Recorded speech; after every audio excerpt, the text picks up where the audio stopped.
अस्सलाम वालेकुम जनाब। आई होप कि आप सब लोग खैरियत से होंगे, खुश होंगे। शुरू करते हैं हमारा chapter number 12 that is about banking and monetary policy. असल में आईकैप ने क्या किया है इस चैप्टर के अंदर, एक ज़्यादती ये की है कि दो चैप्टर्स को जो कि नॉर्मली अलग अलग पढ़ाए जाते थे, बैंकिंग्स का चैप्टर अलग होता था, मॉनेटरी पॉलिसी का चैप्टर अलग होता था, आईकैप ने इसको जोड़ दिया। तो देखते हैं with respect to chapter 12 financial intermediary. पहला कॉन्सेप्ट हमें देखने को मिलता है ऑफ अ फाइनेंशियल इंटरमीडियरी कि भाई ये क्या होते हैं। What is financial intermediary? ऐसे इंस्टीट्यूशंस जो कि फंड्स को चैनलाइज करते हैं, फंड्स को फ्लो करवाते हैं, फंड्स की मूवमेंट करवाते हैं फ्रॉम सेवर्स टू बोरोवर्स। भाई पैसा किसके पास होगा? उस बंदे के पास होगा जिसने वो पैसा अपने पास सेव करके रखा हुआ है, बचा के रखा हुआ है, जिसने बचत की हुई है। सेवर्स कहते हैं वो लोग जो कि बचत करते हैं, और बोरोवर्स वो लोग जिनके पास पैसा नहीं है या जिनके पास कभी पैसा था उन्होंने पैसा ज़ाया कर दिया है, ख़राब कर दिया है, डिफरेंट कामों में लगा दिया। तो सेवर्स से बोरोवर्स तक फंड की जो ट्रांसफ़र है, सेवर्स से बोरोवर्स तक फंड की जो ट्रांसफ़र है, ये बीच में आके इंटरमिंगल होके करवाती है एक फाइनेंशियल इंटरमीडियरी। बेसिकली क्या करती है, बायर में और सेलर में एक एलिमेंट ऑफ ट्रस्ट जो मिसिंग होता है वो डेवलप करवा देती है। अगर हम देखें तो फंड्स मांग कौन रहा है, बाय कौन कर रहा है? Buyer is borrower. और सेलर कौन होगा? जिसने अपने पास वो फंड्स महफूज रखे हुए हैं, बचा के रखे हुए हैं, जिसकी सेविंग्स हैं। तो फाइनेंशियल इंटरमीडियरी एक ऐसा सेटअप जो कि एक रोल प्ले करता है। It plays a role in which funds flow from one person to another. एक बंदा जो कि सेव कर रहा है और एक बंदा जो कि बोरो कर रहा है। ये इदारे can be banks, it can be insurance companies. The intermediary provides a service to both the surplus unit and the deficit unit by accepting surplus funds and making this funds available to a deficit unit. भाई एक बंदा जिसकी income ज़्यादा है और expenditure कम है, अगर मैं यहाँ पे लिखूँ इनकम है 100 रुपया, एक्सपेंडिचर है 60 रुपया, इट मीन्स के 40 का मेरे पास सरप्लस अवेलेबल है, 40 का मेरे पास सरप्लस अवेलेबल है। तो ये कहलाएगा एक सरप्लस यूनिट, यानी कि ये 40 अब वो सेव कर रहा होगा, ये 40 अब ये बंदा सेव कर रहा होगा, अपने पास बचा रहा होगा। तो ये बंदा कहलाएगा सेवर, जो कि सेव कर रहा है, जो कि सरप्लस यूनिट अर्न कर रहा है। और डेफिसिट क्या है? जिसमें आपकी इनकम हो 100 रुपया और आपका एक्सपेंडिचर हो 140। तो ये चूँकि नेगेटिव में चला गया, अब 100 में से 140 तो एक्सपेंड नहीं कर सकता, 100 में से 100 कर लिए होंगे, 40 को करने के लिए अब इसको फंड्स मार्केट से बोरो करने होंगे, यानी कि ये अपना कैश बर्न कर रहा है, अपना वर्किंग कैपिटल जला रहा है। कैश बर्न सिर्फ इसलिए जला रहा है कि शायद फ्यूचर में कभी ये प्रॉफिटेबल हो जाए, इसे हम कैश बर्न कहते हैं। तो डेफिसिट यूनिट ये हमारा बन जाएगा, this will be our deficit unit. तो दोनों यूनिट्स के दरमियान एक इंटरमीडियरी आएगी और इनके दरमियान जो एक म्यूचुअल ट्रस्ट का एलिमेंट मिसिंग है वो कायम करवा के फंड्स को चैनलाइज कर देगी, फंड्स को फ्लो कर देगी। तो एक है अल्टीमेट सेवर्स, यानी कि हाउस होल्ड्स, बिजनेस, गवर्नमेंट, या जिनके पास सरप्लस इकोनॉमिक यूनिट्स आ रहे हैं, पैसा आ रहा है, ये किसको देंगे? हाउस होल्ड्स को, बिजनेस को, गवर्नमेंट्स को, या उनको जो कि डेफिसिट इकोनॉमिक यूनिट रखते हैं। बीच में कौन आ गया? कमर्शियल बैंक और अदर फाइनेंशियल इंस्टीट्यूशंस जो कि फाइनेंशियल इंटरमीडियरी का रोल प्ले कर रहे हैं। तो ये एक डेफिनेशन थी of a financial intermediary. Next let's talk about कि इनके फंक्शंस क्या क्या हैं, इनके रोल क्या क्या हैं, क्या क्या काम इन्होंने करना है। नंबर 1, जिस तरह भी हम लोग बात कर रहे थे, फंड्स को चैनलाइज करना, फंड्स का फ्लो बनाना, ट्रस्ट डेवलप करना। इनका मेन फंक्शन यही है कि it provides a way of channelling funds for large and small economic units. दो बंदों के दरमियान राब्ता कायम करवा के, ताल्लुक कायम करवा के, ट्रस्ट कायम करवा के फंड्स को फ्लो करवाना, किसी एक की जेब से पैसा निकलवाना ही बहुत बड़ी बात होती है। हर बंदा अपना पैसा दूसरे को देते हुए घबराता है, डरता है कि पता नहीं वो पैसा मेरा सही जगह पे इस्तेमाल भी होगा या नहीं होगा। तो वो फंड्स किसी की जेब से निकलवा के किसी को प्रोवाइड करना, ये एक बहुत बड़ा रोल होता है जिसको ये इंटरमीडियरी निभाती है। एंड डेफिनेटली इसके बदले वो कुछ परसेंटेज ऑफ कमीशन अपने पास ये लोग रखते होंगे ताकि उसको सही से काम करवाया जा सके। उसके बाद हमारे पास आता है एग्रीगेशन। एग्रीगेशन में क्या है? ये पैकेज अप करते हैं amounts lend by savers and lend to the borrowers in a bigger amount. क्या मतलब? कभी कभी ना कुछ छोटे सेवर्स भी होते हैं, यानी कि ऐसे हाउस होल्ड्स या ऐसी फर्म्स जिनकी सेविंग तो होती है मगर यूनिट लेवल पे होती है, छोटी होती है। फॉर एग्जाम्पल आपने नाम सुना होगा म्यूचुअल फंड।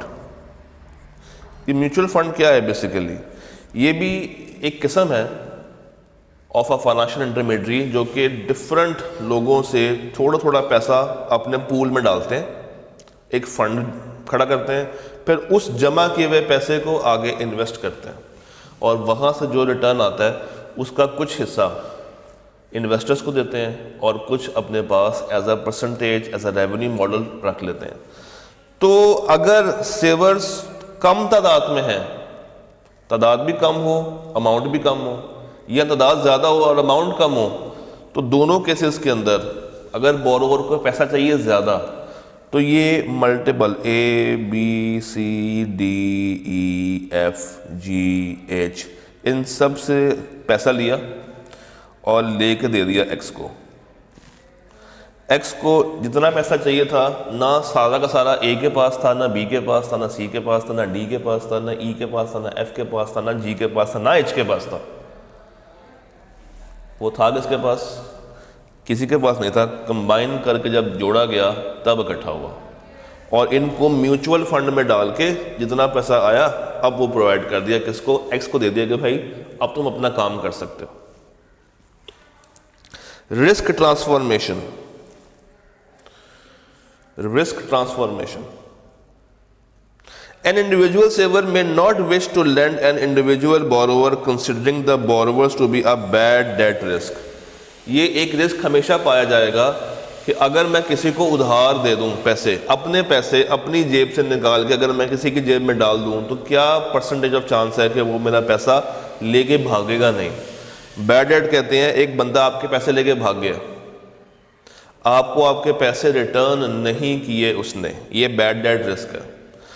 तो रिस्क ट्रांसफॉर्मेशन, ये अब फाइनेंशियल इंटरमीडियरीज जो हैं वो बेसिकली क्या करती हैं? अपने ऊपर ये रिस्क ले लेती हैं, ये बोरो करती हैं फ्रॉम डिफरेंट सेवर्स और फिर प्रोवाइड करती हैं funds to borrowers with minimum risk to any single saver. तो ये सारा का सारा रिस्क अपने आप पे डाल लेती हैं कि किसी भी तरीके से फंड्स को चैनलाइज करवाया जा सके, हर जो परेशानी है इस तरह के फ्लो के अंदर उसको कवर किया जा सके। तो रिस्क ट्रांसफॉर्मेशन, एग्रीगेशन और channelizing the funds. Next we have maturity transformations. Maturity, they help to bridge the gap between wish of the most lenders for liquidity and the desire of the most borrowers for loan over longer periods।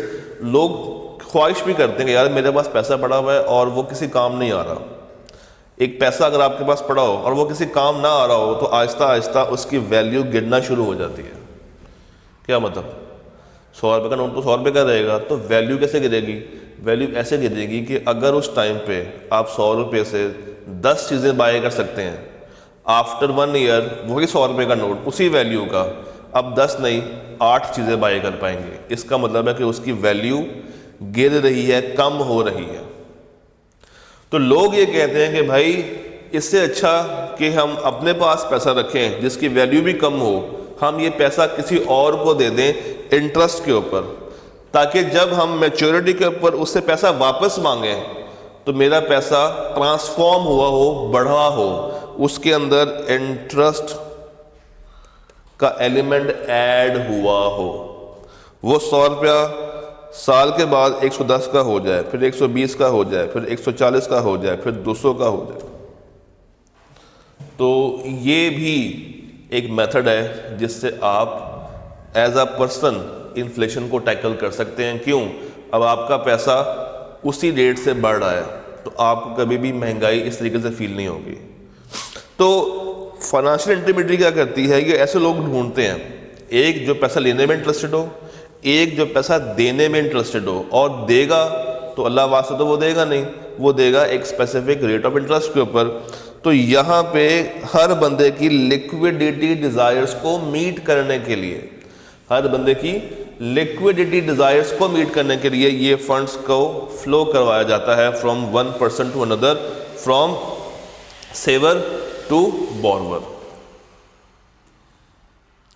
अब बात करते हैं कुछ banks के बारे में, banks और banks की टाइप्स।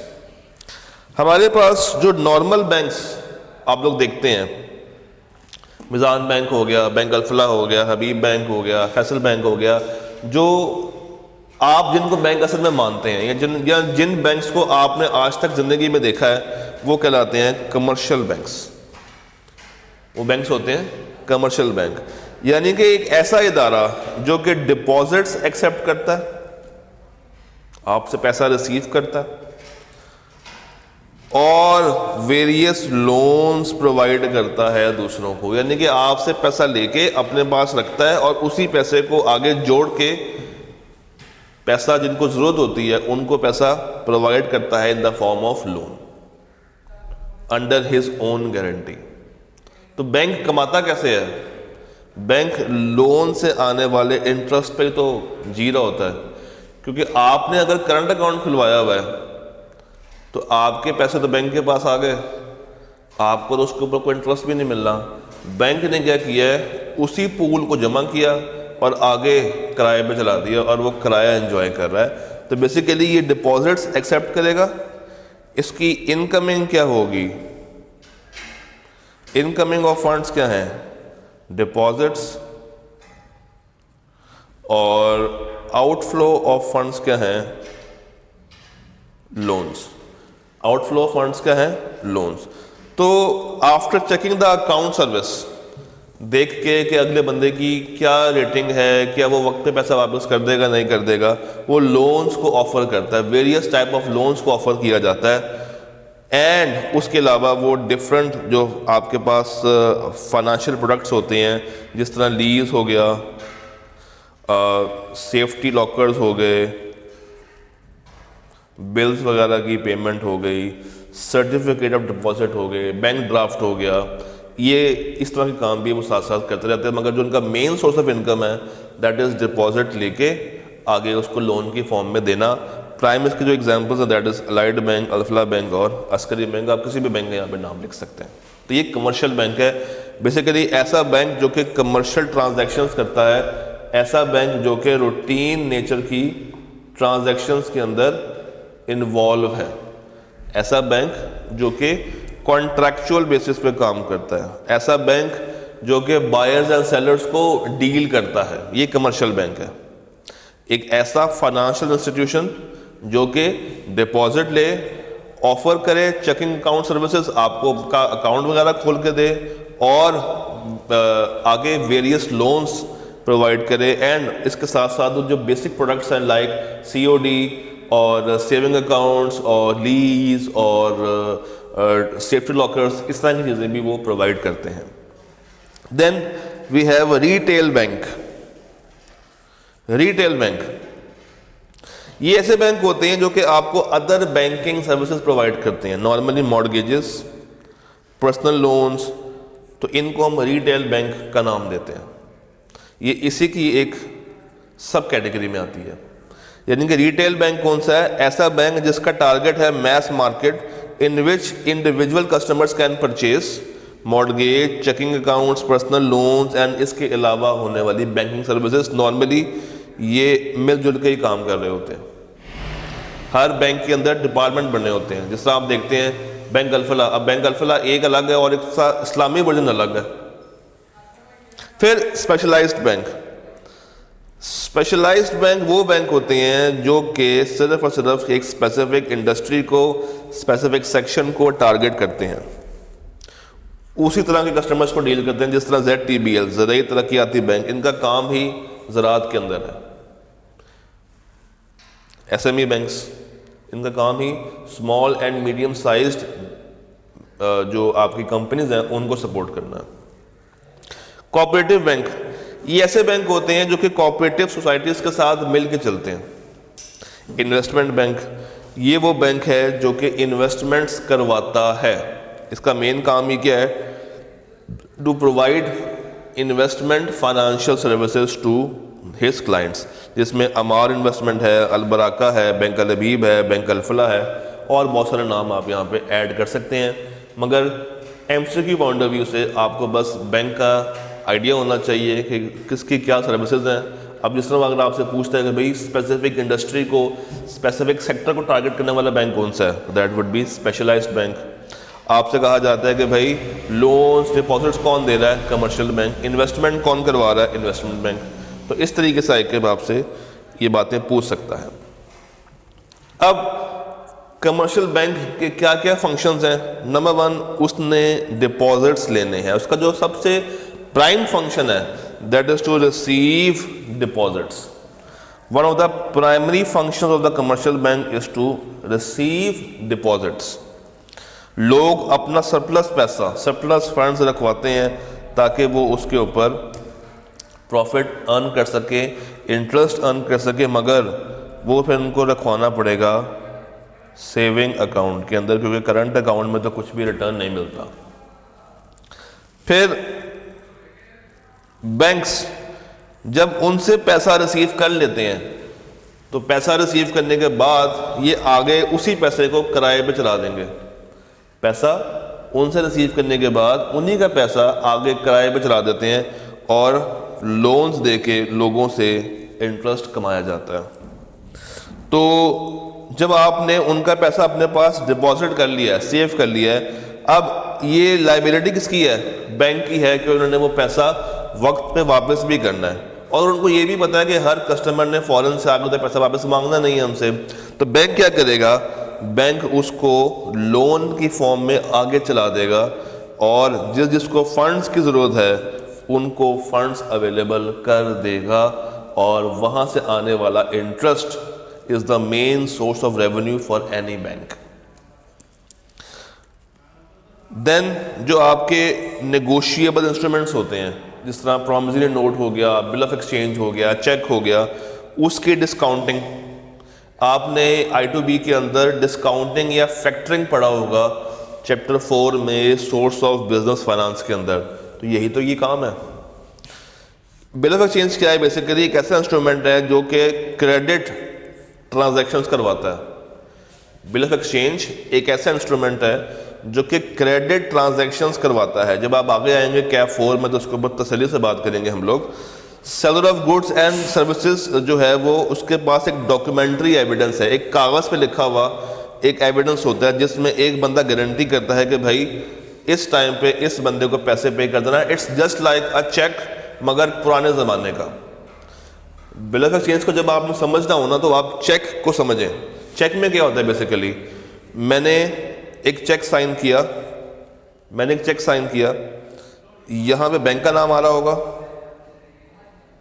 यहाँ मेरे साइन आ रहे होंगे और यहाँ पे उस बंदे का नाम आ रहा होगा जिस बंदे को मैंने चेक देना है। तो 3 पार्टीज होगी, मैं, चेक बनाने वाला मेरा बैंक जहां पे पैसे पड़े हुए हैं, और वो बंदा जिसको मैं चेक बना के दे रहा हूं, यह है चेक। पुराने ज़माने में होता था हमारे पास बिल ऑफ एक्सचेंज।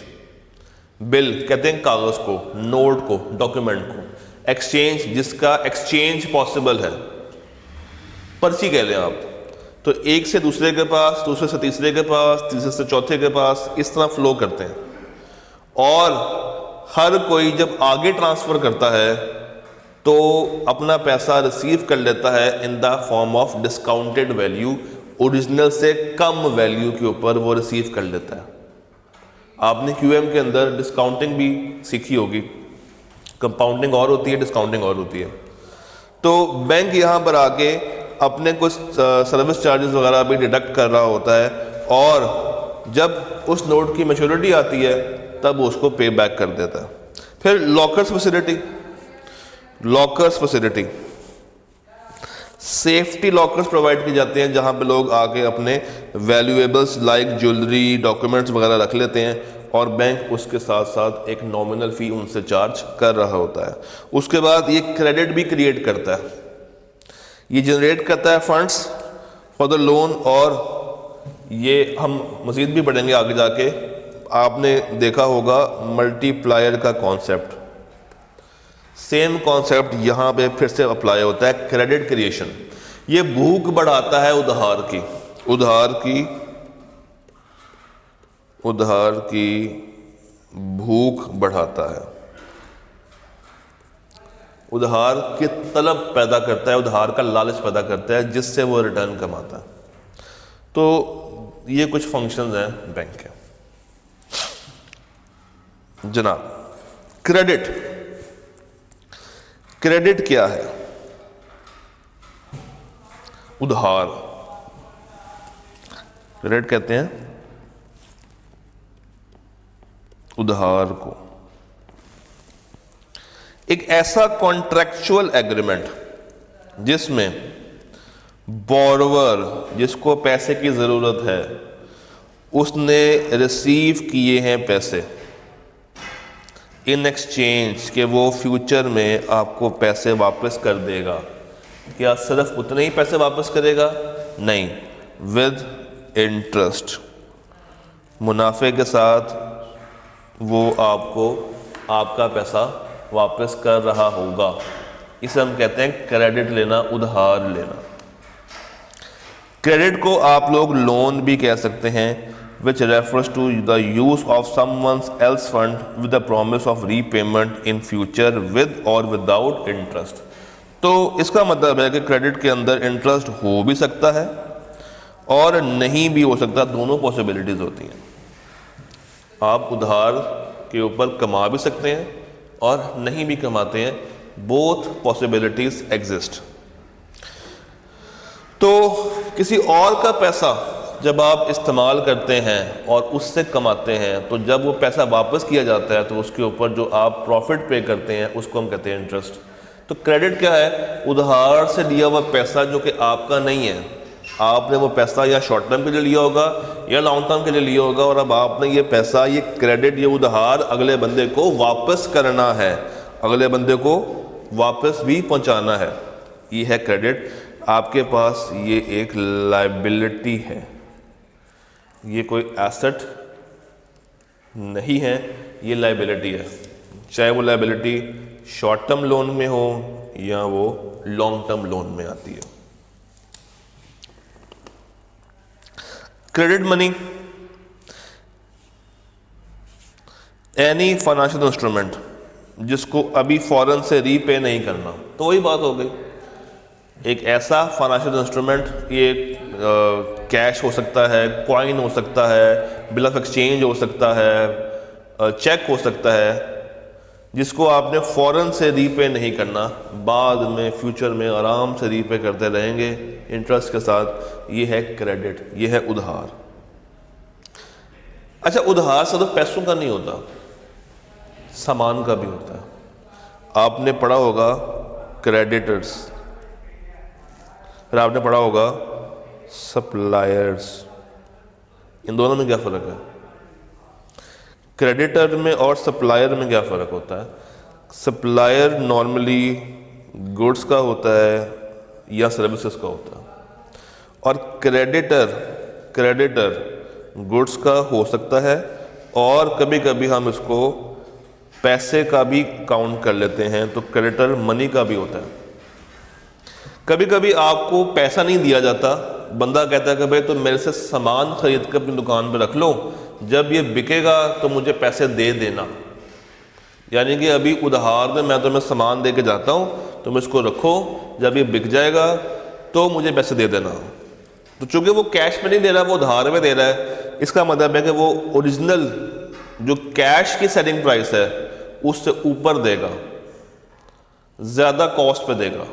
अगर कैश में वो चीज़ 100 की बजाय 80 की दे के जाता, तो शायद यहाँ पे वो चीज़ 100 की ही दे के जाएगा। क्यों? क्योंकि उस बंदे को पैसे इमीडिएटली कैश में नहीं मिल रहे हैं, उसको फ्यूचर में आगे जाके 100 रुपये मिल जाएगा, तब जाके उसको भी कुछ ना कुछ मुनाफा होगा। तो एडवांसेस क्या है? Amount taken in advance from any customer with the promise of providing goods in future. कभी कभी दुकानदार हजरात एडवांस ले लेते हैं कस्टमर से ताकि वो कहीं जाए ना, यानी कि उससे पैसे ले लिए और कहा कि भाई हम तुम्हें ये सामान फ्यूचर में दे देंगे, मगर उसके लिए तुम्हें हमें एडवांस देना पड़ेगा ताकि हम तुम्हारे लिए सामान अरेंज करवाएं। तो वो advance is also a credit. अब हम लायबल हैं सामान प्रोवाइड करने के, और वो लायबल है हमसे सामान बाय करने का, और अगर वो सामान हम लोग प्रोवाइड नहीं कर सकते हैं तो हमें वो पैसे उसको, वो टोकन उसको, वो एडवांस उसको वापस करना पड़ेगा। फिर ट्रेड क्रेडिट, ये वो एक कस्टमर और सेलर वाली मिसाल इन अ कमर्शियल सेक्टर, जिसमें परचेजर जो है वो इन्वेंट्री बाय करता है over a period of time उधार के ऊपर, और चूँकि वो कैश में नहीं होती है तो वो नॉर्मल से ज़्यादा महंगी आई होती है। बैंक क्रेडिट, अभी हम लोग पढ़ के आए हैं कि अगर किसी बंदे को, किसी भी इंडिविजुअल को पैसों की ज़रूरत होगी, पैसे अगर उसको चाहिए, तो वो किसके पास जाएगा? वो बैंक के पास जाएगा और वहाँ पर जाके पैसों की डिमांड करेगा, और over a period of time वो पैसे आहिस्ता आहिस्ता रिटर्न कर रहा होगा at a pre determined rate of interest. अब अगेन ये विद और विदाउट हो सकते हैं। क्या कोई फ़ायदे हैं उधार के? जी, कुछ फ़ायदे तो हमें नज़र आ रहे हैं। Number 1, spending and consumption. The quantity of money directly affects the spending and consumption volume of the economy. Availability of credit inclines people to spend more, जिससे इकोनॉमी में एक बूम आ सकता है। देखिए, जब आपके पास पैसा आ रहा है और फ्री में आ रहा है, उधार पे आ रहा है, तो जब पैसा आपने उधार से पकड़ा है ना, तो आपका दिल करेगा कि भाई मैं इसको खर्चूं, मैं उसको स्पेंड करूं, मैं उसको कंज्यूम करूं। तो उधारी हमेशा खर्चा बढ़ाती है। उधार से लिया हुआ पैसा हमेशा आउटफ्लो इंक्रीज करता है। आप उस पैसे को स्पेंड करते हैं, खर्चते हैं, ज़्यादा से ज़्यादा कंज्यूम करने की कोशिश करते हैं ताकि वो पैसा आप इसके इस्तेमाल में आए, तभी तो आपने वो पैसा डिमांड किया है। तो वो पैसा जेब में टिकता नहीं है। इसका मतलब है कि जब आप ज़्यादा पैसे खर्च रहे होंगे, आपकी एग्रीगेट डिमांड बढ़ रही होगी, आपकी एग्रीगेट डिमांड बढ़ रही होगी, और अगर सप्लाई कांस्टेंट है तो इन्फ्लेशन होने के चांसेस आ जाते हैं। तो ज़्यादा उधार can lead towards inflation. Economic policies, वो कहता है इकोनॉमी पॉलिसी बनाने के लिए, मॉनेटरी पॉलिसी बनाने के लिए उधार एक बड़ा इंपॉर्टेंट डिसीजन मेकिंग फैक्टर होता है। अगर तो उधारी ज़्यादा है, इट मीन्स के इन्फ्लेशनरी ट्रेंड्स आ रहे होंगे, तो गवर्नमेंट को रोकने के लिए क्या करना पड़ेगा? उसके ऊपर इंटरेस्ट रेट बढ़ाना पड़ेगा। अगर गवर्नमेंट ने क्रेडिट को रोकना है तो इंटरेस्ट बढ़ा दो, जिससे क्या होगा, आप इतना ज़्यादा इंटरेस्ट देने के लिए मुतमिन नहीं होंगे तो ऑलरेडी आप उधार लेना बंद कर देंगे, इजी मनी लेना बंद कर देंगे। तो अगर मुझे इन्फ्लेशन रोकनी है तो मुझे इंटरेस्ट रेट बढ़ाना पड़ेगा। फिर working with financial institutions, credit money is the basis for the function and operations of all financial institutions.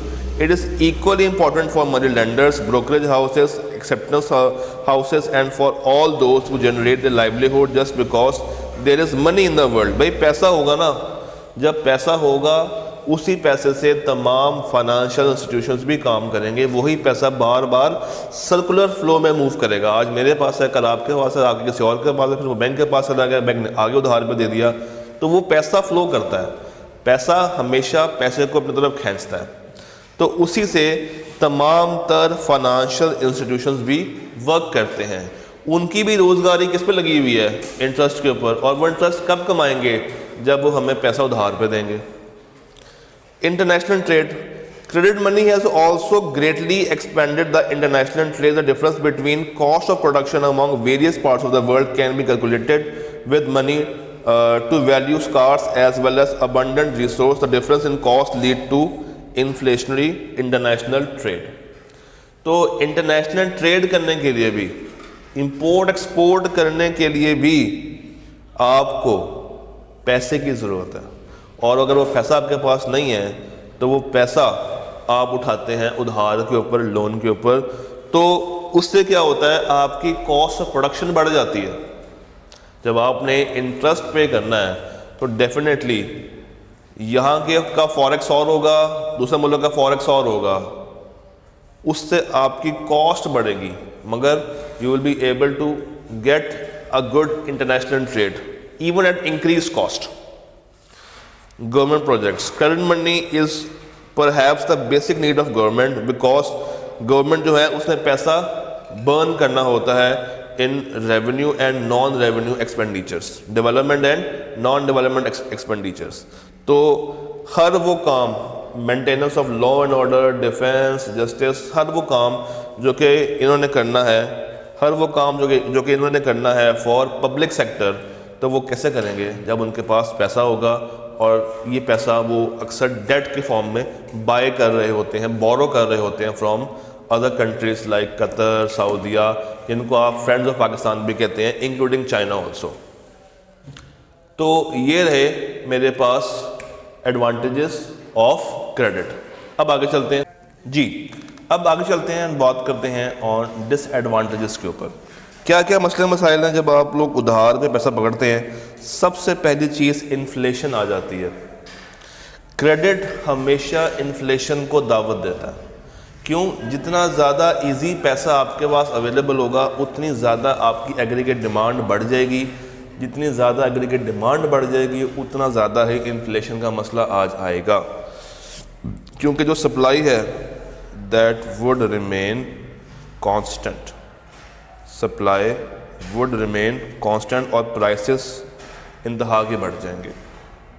Monopolies, commercial banks normally ये लोग एडवांस करते हैं loans to large scale and industrialist businesses को, ये जो है वो लोन वगैरह दे रहे होते हैं, तो ये अपनी मोनोपली मार्केट सेट कर लेते हैं, जिससे ये अपनी पसंद का इंटरेस्ट रेट और जो जो भी उन्होंने क्लॉजेज ऐड करनी होती हैं वो ऐड कर रहे होते हैं, तो एक मोनोपली सा सेटअप बन जाता है।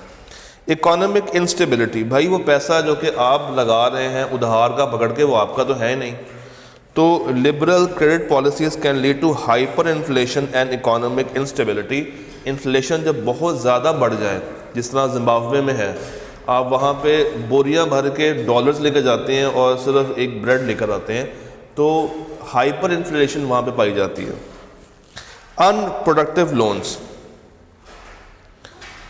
जो लोन्स आपने लिए हैं वो आपने अपनी अयाशी के लिए ज़ाया कर दिए हैं।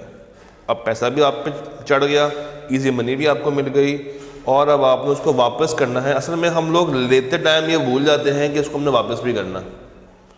जब पैसा पकड़ रहे होते हैं ना, तो भूल जाते हैं कि we have to return this also. तो वो बहुत ही ज़्यादा अनप्रोडक्टिव वे में काम होता है, जिससे ना कोई रिटर्न आता है और ना ही पैसा फिर वापस किया जाता है, और इनइक्वालिटी आ जाती है। भाई अमीर को तो लोन नहीं मिल जाएगा, गरीब को तो लोन भी नहीं मिलेगा, तो अमीर अमीर से अमीर तर होता जाएगा और गरीब गरीब से गरीब तर होता चला जाएगा। इसीलिए इस्लाम कहता है कि भाई आपने सूद पे ना तो कारोबार करना है, ना सूद के साथ कोई अमाउंट बोरो करनी है। जी, अब उसी बात को थोड़ा सा आगे लेकर चलते हैं। कमर्शियल बैंक नॉर्मली ये एक्ट करते हैं एज अ फाइनेंशियल इंटरमीडियरी। अभी हम लोगों ने जो स्टार्ट में बात की थी इंटरमीडियरी वाली, वही अब इसको वाइंड अप कर रहे हैं। सर कमर्शियल बैंक जो है ये एक्ट करते हैं एज फाइनेंशियल इंटरमीडियरी।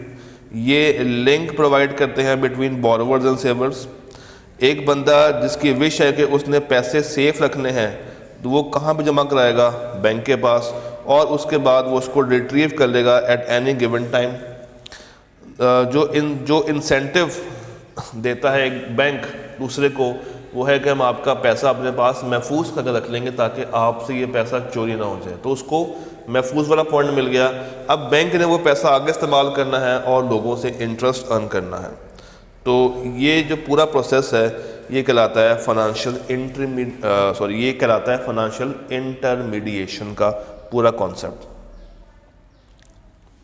तो लैंडिंग याद रखिएगा हमेशा हाई रेट पे होती है और बोरोइंग हाई रेट पे होती है। और अब आप पैसे डिपॉजिट एक्सेप्ट करते हैं तो जो बैंक लोन देगा दूसरे को वो हाई रेट पे देगा, और जिसके पैसे होंगे बैंक उसको हमेशा कम रेट पे देगा। जो डिफरेंस होगा that would be the income of bank. जिस तरह डिपॉजिट्स बैंक ने लिए हैं लेट्स सपोज 4% के ऊपर, आगे बैंक दे रहा है 7% के ऊपर, तो जो 3% का गैप है ये बैंक की इनकम काउंट होगी, बैंक की परसेंटेज काउंट होगी। तो बैंक अपने जो पैसे हैं वो इसी तरीके से कमा रहा होता है।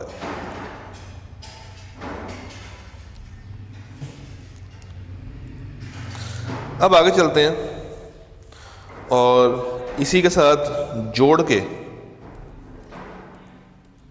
पढ़ लेते हैं क्रेडिट क्रिएशन।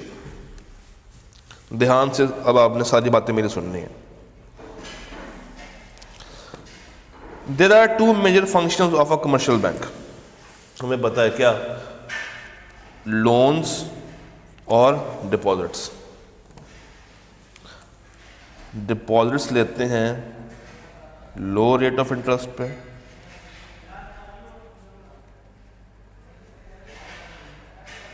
और लोन एडवांस करते हैं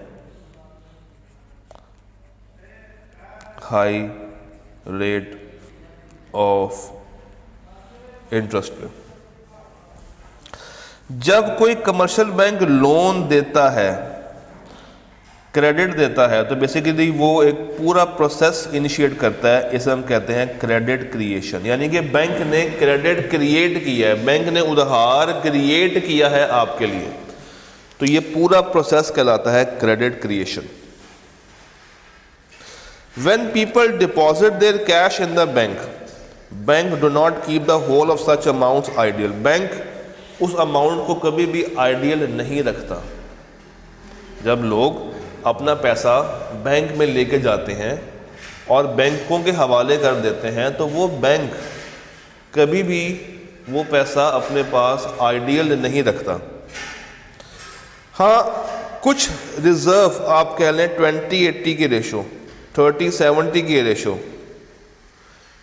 20% ऑफ द फंड्स अपने पास महफूज कर लेगा आइडियल। बाकी 80% को उठा के rest of the amount is lend by the bank. बाकी 80% को उठा के वो पैसा आगे से आगे चलाता जाएगा। 20% को अपने पास सेव कर लेगा एज अ रिजर्व, ताकि अगर फॉरेन से कोई डिमांड किसी यूज़र की उसको मीट करनी पड़े तो उसके पास sufficient number of funds available हों as per the advice of central bank. और पाकिस्तान में सेंट्रल बैंक कौन सा है? State bank of Pakistan. तो when a bank gives loan, the cash drawn by the borrower and spend somewhere. तो जब loan दिया जाएगा, जब एक बैंक लोन देता है तो कौन लोन ले रहा है? बोरोवर। बोरोवर को कैश मिल गया, अब उसने उसको इस्तेमाल करना है किसी भी जगह पे। Ultimately the amount spend reaches the same और द अदर बैंक। भाई ए ने चले एक्स बैंक ने लोन दिया मिस्टर ए को, ए ने मिस्टर बी को दे दिया ये लोन ताकि mister B raw material by करके मिस्टर ए को सामान दे।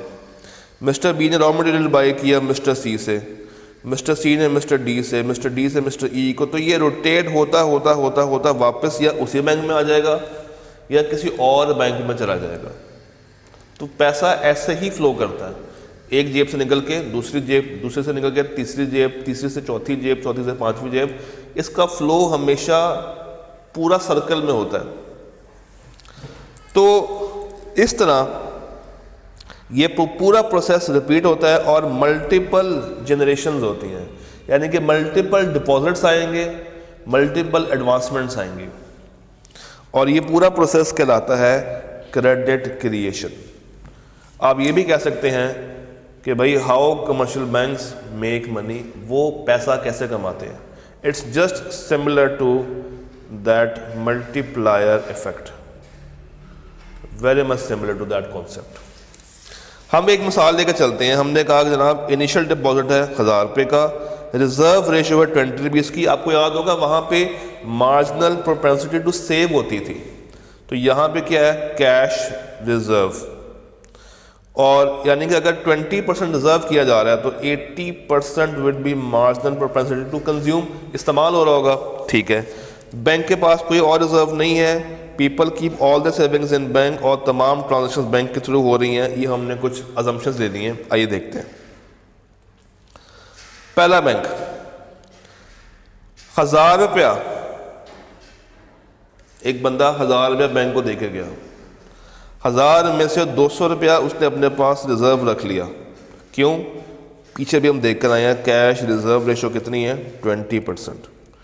Cash reserve ratio is 20%। और उसने लोन दे दिया है 800 रुपये का, यानी कि 80% का लोन उसने आगे दे दिया। मगर बैंक ने वापस कितना करना है? 1000 रुपया। तो हमारी बैलेंस शीट टैली है, ठीक है। अब ये अमाउंट 800 रुपये की आगे मार्केट में चली, अब 800 रुपया दूसरे बैंक के पास आएगा, वो 20% अपने पास रख लेगा और 80% जो बाकी था वो एज अ लोन इनिशिएट करेगा 640 का। मगर इसने वापस कितने करने हैं? 800। तो यहाँ पे भी बैलेंस शीट क्या है? मेरी टैली है। यहाँ पे भी मेरी जो बैलेंस शीट है वो एग्जैक्टली टैली हो रही है। अब